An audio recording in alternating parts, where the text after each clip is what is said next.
Today, Washington voters are electing their first new governor in 12 years. Two very known political figures, Democrat Bob Ferguson and Republican Dave Reichert, have sparred back and forth all throughout this campaign and spent millions of dollars leading up to the election. Drew Andre live in Tacoma this morning. Drew, you've been following this race since the primary, by far the most expensive statewide race this year. $25 million poured into the race so far, most for Bob Ferguson. What should we know here heading into Election Day?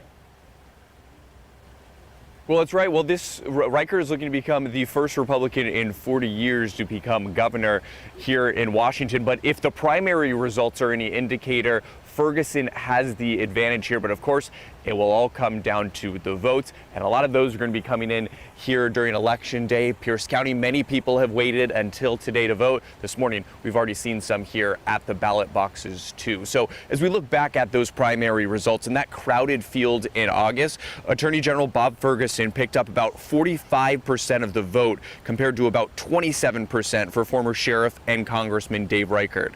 The race has been defined by debates on key issues like abortion and public safety. Well, I was the first campaign to put out a detailed plan around public safety. We're facing many challenges as a state. We need someone who can come into the governor's office and be a change agent. There's an opportunity here for us to have a moderate Republican governor who can work with a Democrat House and a Democrat Senate.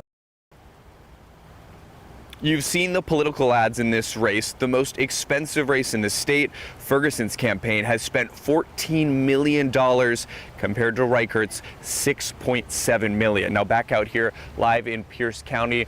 As of yesterday, just 52% of ballots had been returned from registered voters here. Jake, how is that comparing right now to the rest of the state? Yeah, let's take a look at that this morning. Drew, a quick snapshot of how many ballots have been returned so far in Washington state, according to the state Secretary of State's online dashboard this morning. As Farah mentioned earlier in the show yesterday, we hit a big milestone with new registered voters. Washington state now has more than 5 million registered voters. That's the first time that's ever happened. But overall ballot returns have been comparatively slow. 56% returned so far. That number, of course, expected to skyrocket tonight as the mail gets delivered to elections headquarters. A quick snapshot here. We saw weeks ago folks were really returning their ballots. It slowed down for a bit. Yesterday, the biggest return so far we've seen in the last several days. Again, tonight we're going to see that number really jump up. Quick shout out this morning to Jefferson County, Washington. 73% of voters there have returned their ballot. That's by far above the state average so far. In 2020, 90% of folks in Jeff County voted.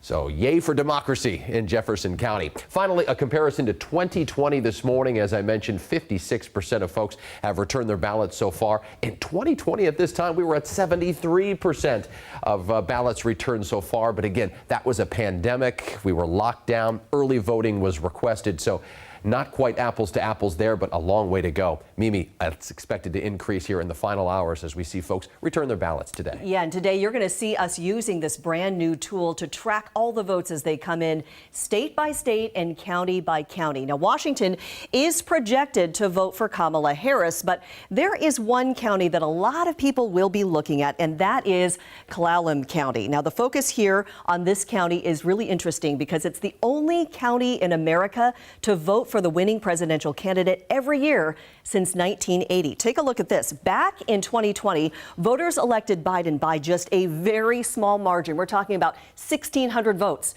So this year, it could go either way.